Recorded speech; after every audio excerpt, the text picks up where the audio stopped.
कर्नाटक के deputy CM D K Shiv Kumar ने बेंगलुरु की एक इंदिरा कैंटीन का दौरा किया और मौजूदा सूरत हाल इत्मीनान बख्श न होने का इजहार किया। डीके ने कहा कि वो जिस कैंटीन पर गए थे वो बंद थी और उन्होंने सुना था कि वो रुपए जमा करने में लग गए थे। नाश्ते के लिए सही रकम 5 रुपये के बजाय 10 रुपये लिए जाते थे। शिव कुमार ने मजीद कहा कि हुकूमत जल्द ही इन मसाइल को हल करेगी। पिछले महीने कर्नाटक के वज़ीर आला सिद्धरामैया ने ओहदेदारों को हिदायत दी थी कि वो बेंगलुरु और रियासत के दीगर हिस्सों में इंदिरा कैंटीन्स रिवाइज्ड फंडिंग के साथ दोबारा शुरू कर दें। ಸ್ಟಾರ್ಟಿಂಗ್ ಅಲ್ಲೇ 2 ಕ್ಯಾಂಟೀನ್ಗೆ ಹೋಗಿದ್ದೆ, ಇಂದಿರಾ ಕ್ಯಾಂಟೀನ್ ನಮ್ಮದು ಮಹತ್ವವಾದಂಥ ಯೋಜನೆ. ಒಂದು ಇಂದಿರಾ ಕ್ಯಾಂಟೀನ್ ಆಲೆ 9 ಗಂಟೆಗೆ 8:45 ಗಂಟೆಗೆ 200 ನಿಮಗೂ ತಿಂಡಿ ಕೊಡಿಸುವ ಅಂತ ನನಗೆ ಆಸೆ ಇತ್ತು. ಕೊಡ್ಸೋಕ್ಕಾಗಲ್ಲ, ಮುಂದೆ ಕೊಡಿಸ್ತೀನಿ ನಡೀಲಿ. ಸೊ ಖಾಲಿ ಇತ್ತು, ಹೊಟ್ಟೆ ಹಸ್ಕೊಂಡು ಮನೆಯಿಂದನೇ ಏನು ತಿಂದೆ, ನೀವು ನಾವು ತಿನ್ನುವ ಅಂತ ಹೊರಟಿದ್ದೋ, ನಿಮಗೂ ಆಗಲಿಲ್ಲ. ಇನ್ನೊಂದು ಕಡೆ ಹೋಗಿದ್ದೋ, ಅಲ್ಲಿ 5 ರೂಪಾಯಿ ಬೆಲೆ ಇದ್ದರೆ 10 ರೂಪಾಯಿ ಕಲೆಕ್ಟ್ ಮಾಡ್ತೀವಿ. 10 ರೂಪಾಯಿ ನನ್ನ ಜೊತೆ ತಿಂದ ಯಾರು ರಾಮಚಂದ್ರನ ಆಪ್ರೇಟಿವ್ ಇಲ್ಲ, ಅವ್ರು ಸುಳ್ಳು ಹೇಳ್ತಾವ. ಪಾಪ ಯಾವನ್ ತಿಂತಾ ಇದ್ದ ಅವ್ನು ಮಾತ್ರ ಕರೆಕ್ಟಾಗಿ ಹೇಳ್ತಾ ಇದ್ದ. 5 ರೂಪಾಯಿ ಕಲೆಕ್ಟ್ ಮಾಡೋದು ಬದಲು 10 ರೂಪಾಯಿ ಕಲೆಕ್ಟ್ ಮಾಡ್ತಾ ಇದ್ದೆ. ಆಮೇಲೆ ಆ ಫೋನ್ ನಂಬರ್ ಚೆಕ್ ಮಾಡಿಸ್ದೆ.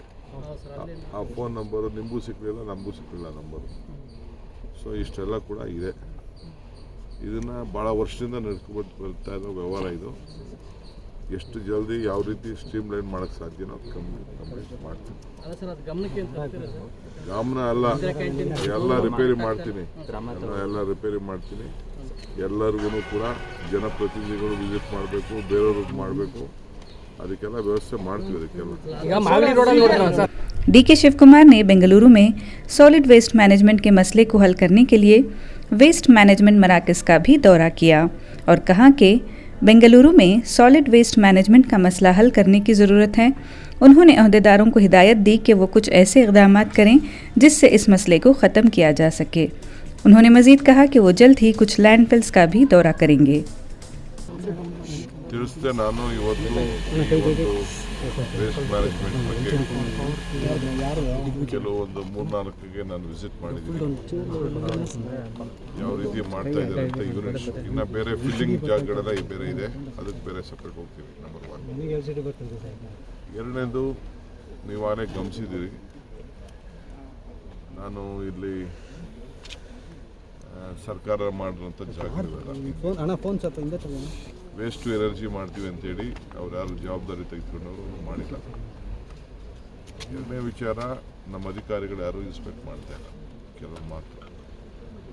ಒಂದು ಯಾರು ಇನ್ಸ್ಪೆಕ್ಟ್ ಮಾಡಬೇಕೋ ಅವ್ರು ಇನ್ಸ್ಪೆಕ್ಟ್ ಮಾಡ್ತಾರೆ. ಅದರ ಲೆಕ್ಕಾಚಾರನ ತಗೊಳ್ತೀನಿ. ಮೂರನೇ ವಿಚಾರ, ಬೆಂಗಳೂರು ನಗರನ ಸ್ವಚ್ಛ ಇಡಬೇಕು. ಕಾರ್ಪೊರೇಷನ್ ಲಿಮಿಟ್ಸ್ ಅಲ್ಲೇ ದಾರಿಯಲ್ಲಿ ನಿಮಗೆ ತೋರಿಸ್ತೇನೆ. ತಂದು ಇದನ್ನೆಲ್ಲ ಎತ್ಕೊಂಡೋಗಿ ಎಲ್ಲಿ ಡಂಪ್ ಮಾಡಬೇಕು ಡಂಪ್ ಮಾಡಿದೆ, ಫುಟ್ಪಾತಲ್ಲೇ ಮಾಡಿಬಿಟ್ಟಿದೆ. ಫುಟ್ಪಾತಲ್ಲಿ ಅದನ್ನು ನಾನು ಕಮಿಷನರ್ ತೋರಿಸ್ದೆ, ಕಮಿಷನರು ನಮ್ಮ ಆಫೀಸರ್ಸ್ಗೆ. ಇದನ್ನು ಏನು, ಇದಕ್ಕೆ ರೆಮಿಡಿ ಏನು ಅಂತ. ನಾವು ಫುಟ್ಪಾತ್ ಕಾಣ್ಬಿ ಗಾರ್ಬೇಜ್ ಹಾಕುವಂಥ ಜಾಗ ಆಗಲಿಕ್ಕಾಗಲ್ಲ. ಅದಕ್ಕೆ ಯಾರು ಜವಾಬ್ದಾರಿ? ಲಾರಿ ಜವಾಬ್ದಾರಿನ, ವಾರ್ಡೋರ್ ಜವಾಬ್ದಾರಿನ, ನೋಡೋರು ಯಾವ ರೀತಿ ಇನ್ವೆಸ್ಟಿಗೇಷನ್ ಮಾಡಬೇಕು, ಯಾವ ರೀತಿ ತಡಿಬೇಕು. ಮಧ್ಯ ನಾನು transport Bengaluru lorry owners association ಅವ್ರಿಗೆ, ಇವು ನಮ್ಮ ಕಮಿಷನರ್ ನಾನು ಹೇಳಿದ್ದೆ ಅವ್ರಿಗೆ. ಅವರೆಲ್ಲ ಬಂದು ಇಲ್ಲ ನಮಗೆ ಟೈಮ್ ಕೊಡಿ, ಅದು ಕೊಡಿ ಅಂತ ಹೇಳಿದ್ರೆ ಅದೆಲ್ಲ ಆಗಲ್ಲ ಅಂತ ಹೇಳ್ತಿದ್ದಾರೆ. ಈಗ ಅದಕ್ಕೊಂದು ಅಕೌಂಟಬಿಲಿಟಿ ಫಿಕ್ಸ್ ಮಾಡಬೇಕು, ಅದೆಲ್ಲ ಖಾಲಿ ಮಾಡಿಸ್ಬೇಕು.